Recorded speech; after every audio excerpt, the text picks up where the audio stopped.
Good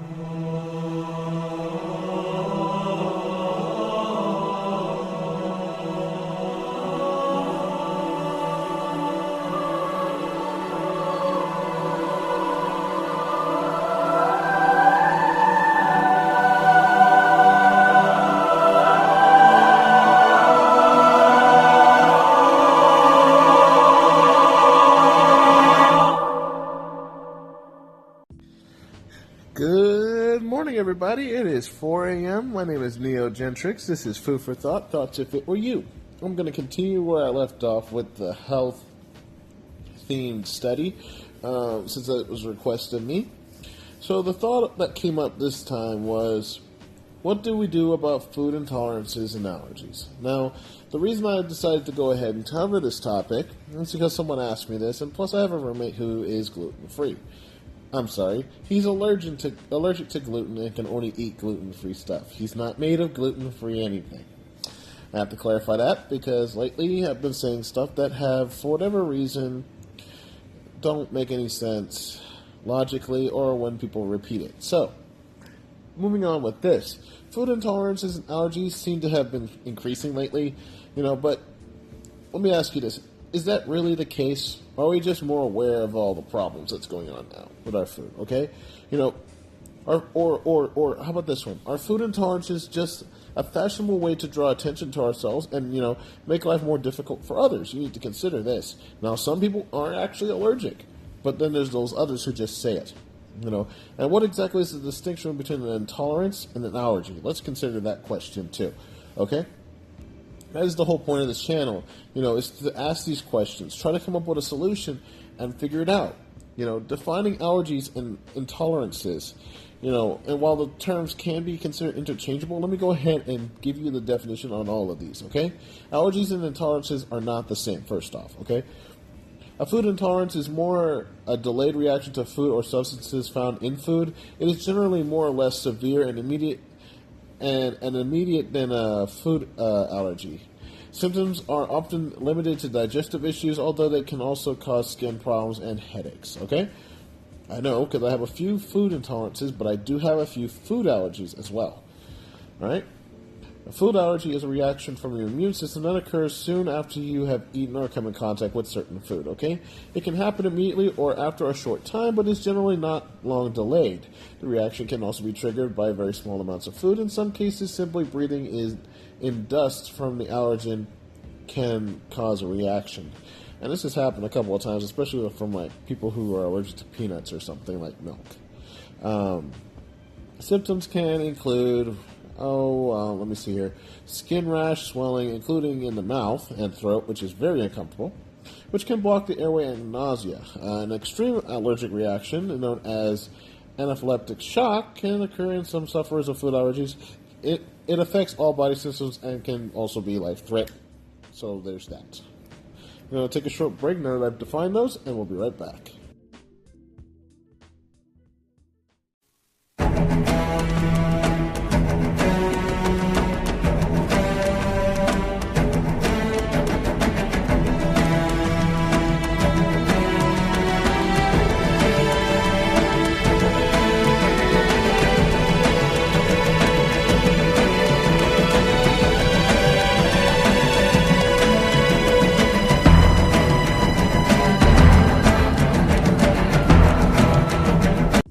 So, and we're back.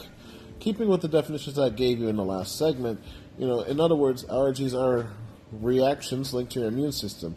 And like the reaction that you get when you are stung by a bee or a wasp or a touch of a nettle, they are rapid.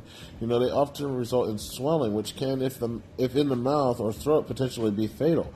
Allergies can usually be treated with antihistamines taken orally or through shots in certain parts of your body, including your behind, but these can also include vomiting and skin conditions as well. Serious allergies include anaphylaxis or anaphylactic shock, however, require rapid treatment with adrenaline to prevent potentially fatal consequences.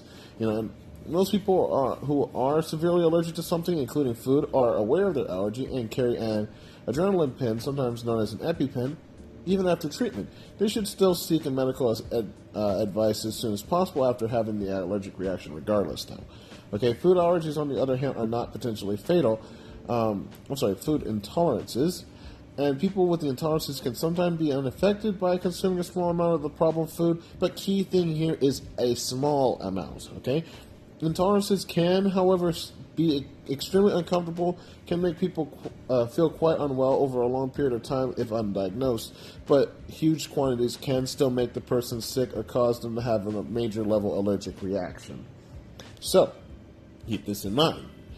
Causes and triggers of all allergies and intolerances are a little unclear, but some of them are pretty well known. Okay, the precise cause of an allergy is still unclear, but like I said, in some of the studies, they've shown that the problem is underexposed, that people are more likely to be allergic to things that are new to their immune system. Allergies can also, however, be triggered by rapid overexposure to the allergen in a sensitive part of the body. Going back to the example before that I mentioned, like being stung in the face or head by a wasp, can make you very allergic to wasp stings. However, there's often no obvious trigger point, and people can often only become aware that they are severely allergic when they first react to it. So, if you're not sure, still have someone on standby in case you do have a reaction. But besides that, perhaps the most well-known allergy is peanuts. This is anecdotal, at least on the increase. It is, however, more likely that peanuts and other nuts are simply becoming more common because they are included in a wide range of processed foods. So therefore, people are more likely to be exposed to them than in the past and become more aware that they are allergic. So, I'm going to cover a few intolerances here after this short break.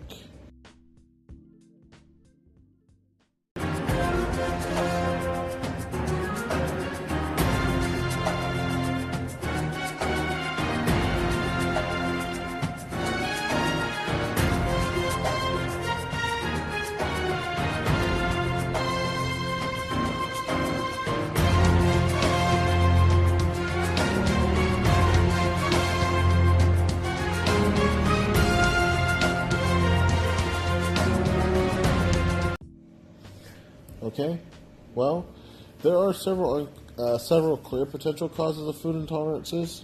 Okay, we're going to go ahead and cover that for a second here. Sufferers may lack the enzyme needed to actually digest the food. For example, lactose intolerance is often caused by not having a gene for the enzyme that actually digests it in your body. Sensitivity to food additives. Some people are more sensitive to certain chemicals than others. This can cause problems when they are added to the food. Examples include food coloring, sulfites, which are used for drying food. People with celiac disease are unable to digest gluten properly, and they are therefore intolerant of it, my roommate being one of them.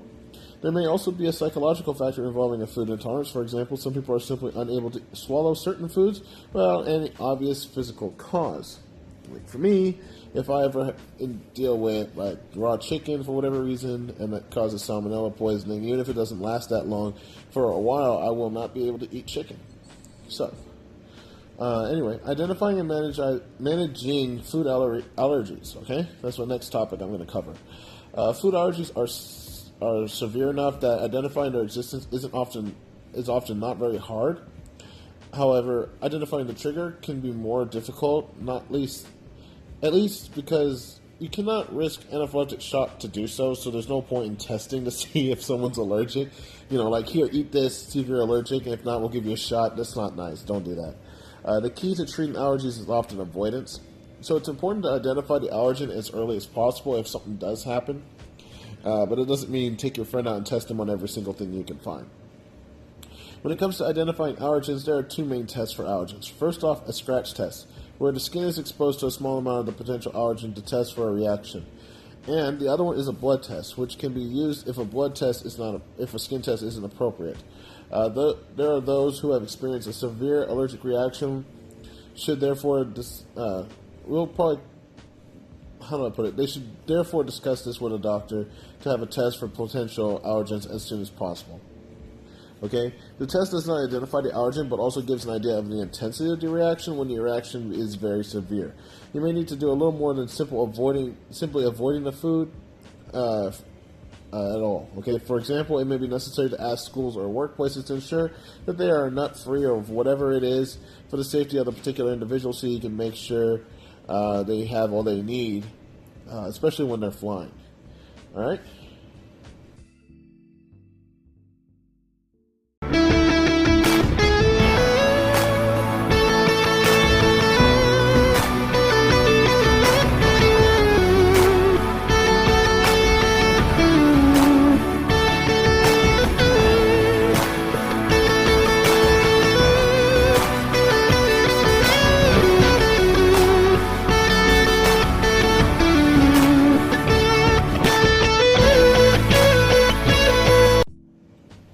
Next in the list of identifying and managing food intolerances and figuring out what they are, identifying the food intolerance may be less critical than allergies, but it is also just as hard.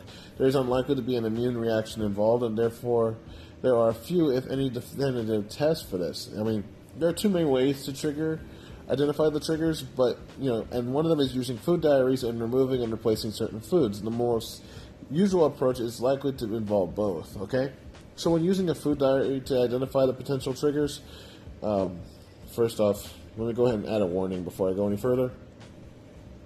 This is best done under the supervision of a trained dietitian or a nutritionist who is more likely to be able to identify the likely trigger. However, as a first step, you can always do this yourself. First things first, over a period of several weeks or a month, keep a diary that sets out everything you eat, right down to a biscuit and a cup of tea or coffee, and the precise time, okay? Also keep a note of any symptoms that you have, including minor ones, and the time at which they occurred. Try to spot any patterns that are emerging. Are there certain foods, combinations of foods, and even ingredients that seem to cause you particular problems? Also, one other warning. Triggers are not always obvious, and it helps to be aware of the ingredients of what you eat. It's easier to do this when you cook your own food rather than eating ready-made meals or eating out a lot, okay? If you spot a potential trigger, try cutting it out of your diet for a few days and see what happens. You may find that you have more than one trigger. For example, some people are both lactose and gluten intolerant, and that's actually a thing, okay? When a food intolerance is very severe, nutritionists sometimes cutting a wide range of potential triggers out of your diet all at once. This is designed to allow the symptoms time to settle before you add back in potential triggers one at a time to see which ones have an effect. Warning though, okay? This is not something you should try at home without the supervision of a qualified healthcare professional. I know I keep repeating this, but it's very vital because it can lead to problems such as becoming malnourished, I can't talk, if you do it for too long. It can also mean that underlying conditions are not diagnosed. Bottom line is this. The best advice if you think you may be suffering from a food intolerance or an allergy is to talk to your doctor and ask for a referral to a special clinic. Okay? You can take my tips into consideration, but that's the best advice I can actually give you. They are best place to help these doctors are best placed to help you identify the trigger or any underlying condition safely so you don't kill yourself in the process. Okay? That's all I can say on that. Thank you for listening and have a great rest of your day.